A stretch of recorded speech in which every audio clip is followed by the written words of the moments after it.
Welcome to Bigfoot Forensics. It's the show that utilizes forensic science and the different disciplines within crime scene investigations to study evidence, sightings, and eyewitness testimony concerning Bigfoot.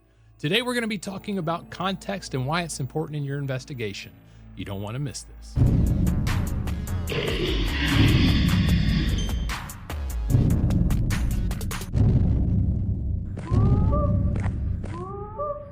So photographs capture moments. They freeze time, they tell stories, but guess what makes those stories truly vibrant and full of life? Context. Without context, even the most stunning photograph can fall flat, leaving viewers with more questions than answers. So let's dive into what context is, why it's important, and discover how it breathes life into our investigations. So what is context? According to the dictionary, context is the parts of a written or spoken statement that precede or follow a specific word or passage, usually influencing its meaning or effect. Otherwise known as, you have misinterpreted my remark because you took it out of context. However, what I'm referring to is the set of circumstances or facts that surround a particular event or situation. In essence, context is the magic ingredient that adds depth, meaning, and transparency to our photographs. Now imagine a close-up photograph of a footprint. It might look intriguing on its own, but without context, it's just a footprint. Now let's see how adding context can turn that footprint into a make-or-break story. When we place photographs into context, we provide a richer understanding of the scene. A lone footprint could belong to anyone or anything. But a series of photographs showing the footprint and its environment tells a better story. Was it found near a river, in a dense forest, or at the edge of a suburban neighborhood? Context answers these questions and so many more, making our photos not just images, but narratives. What it also does, it adds a layer of transparency. Contextual photos add a layer of transparency to any investigation. Imagine you're documenting a Bigfoot footprint. A single photo might raise skepticism, but a series of contextual photos can provide undeniable evidence. Questions like, where was the footprint found? Or what time of day was it? These all end up being answered visually within your photographs, reducing doubts and increasing credibility. This is why transparency is good. How many times have you seen something like this? In the caption, it reads, I found this track while hiking the other day. What do you think? Personally, it's most likely engagement farming. If you don't know what engagement farming is, it's a social media strategy where users, creators, or businesses, they create content specifically designed to maximize their engagement metrics, such as likes, shares, comments, and follows. I guess I didn't have to say all that. You know that part. Anyway, these pictures alone mean absolutely nothing without context, and here's why. Look what happens in this situation when I begin to show the viewer what's around my evidence. As an investigator, you should question everything. Contextual details and photographs are essential for reconstructing events. They help piece together the sequence of events leading up to and following the moment the impression or footprint was deposited. For example, when investigating a possible Bigfoot track, contextual photos can reveal why the track maker was there, where they might have been headed, and for what reason. Is there a water source nearby? Is there food nearby? These details turn simple photographs into compelling stories. Contextual photos can corroborate other evidence too, ensuring consistency and accuracy.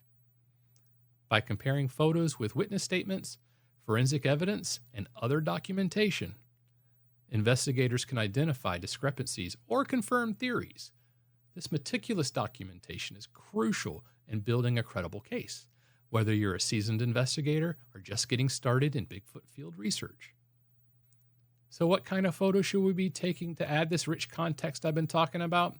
Well, let's break it down into three essential types. The first type is what we all call overall photos. Start with the big picture. Capture the surrounding area in a 360-degree series of overlapping photos.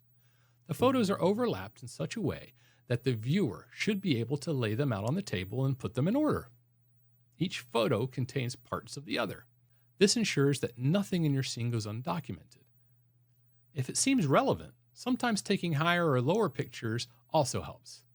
These overall shots provide a comprehensive view of the location, offering insights that you may have missed, and they ensure transparency in your investigation. Experts who review your photos can offer valuable insights based on contextual details that you provided. Also, it would be a good idea for you to mark the area of your evidence with an evidence marker of some type. In the case above, I used a pink flag. These are super cheap, they're easy to transport. I bend the metal on the flag and shove it in the flat part of my pack. This is the time you can use other objects to reference where your evidence is in the photos, if you have to. Use anything that stands out. Put your hat, your shoe, your backpack close to your evidence. This does not count as a scale. However, you now have to explain that the evidence is to the right or to the left of the item you used somehow, because your backpack will look weird just sitting out there in the middle of your photograph, right? So using a flag or evidence marker is self-explanatory. The second type of photograph, mid-range photos. For this type of photograph, you are now going to pick the items that you find relevant in your scene. That would be the evidence. And you're going to photograph them, but at a much closer distance. Avoid zooming in. This can sometimes make the picture a little grainy. Plus, cameras on your phone aren't really zooming. They're using the same pixels from the overall photo and just magnifying it. You aren't getting any more detail. Mid-range photos lead viewers to the exact location of the evidence while still showing some context. Example, you have a fallen tree that was in your overall photos. It's now in your mid-range shot. This helps the viewer understand better where the evidence is in the overall photos. These shots can be crucial in highlighting details that might be missed at the scene, but become significant upon closer inspection. This is why it's important for you to move closer to the evidence when photographing your mid-range shots. So now you can zoom in on the computer to look at these things that you may have missed at the scene. If you had zoomed in from your overall shots, the picture now would look grainy and you wouldn't be able to see anything. Always move closer and don't zoom when photographing evidence, unless you're conducting surveillance on Bigfoot and are too scared to get closer. But it better be in focus. The third and final type is your close-up photos.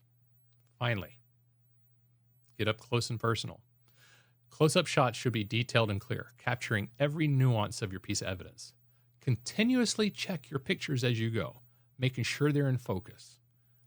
Most of the time, this is your only shot, your one and only chance before the evidence starts to degrade in some way. When photographing footprints, make sure your camera lens is parallel to the surface and include a scale for reference, one with numbers. Metric or imperial is fine, that doesn't matter. Multiple close-ups, divided into sections. This will ensure that every detail is documented, from dermal ridges to the pressure marks. In a world filled with hoaxes and fake photographs, it's more important than ever that we raise our standards. High quality, well-documented evidence. It's crucial. If we want to be taken seriously by the scientific community, or even our fellow enthusiasts, poorly taken photos with no context, they're easily dismissed. But detailed, contextualized documentation can make all the difference. So let's make a difference. We have the power to change perceptions and elevate our investigations by providing detailed, contextual photos. Imagine the impact of a thoroughly documented Bigfoot track investigation with every detail meticulously captured. It's time to step up our game and show the world what's really out there. So remember, affix a scale with numbers. The camera lens must be parallel to the surface you're photographing. Overall photos put the evidence into context. Now you take your mid-range photographs and then finally your close-ups. Also, don't forget to check between pictures to make sure the print is in focus. If it's a large print, affix more scales and label them with sequential numbers or letters such as 1, 2, 3, ABC. Then take close-up photographs of each section, making sure to at least keep portions of the scales in the photos. And you do the same thing with a footprint. All right, that was our first show. Don't forget to hit like and subscribe.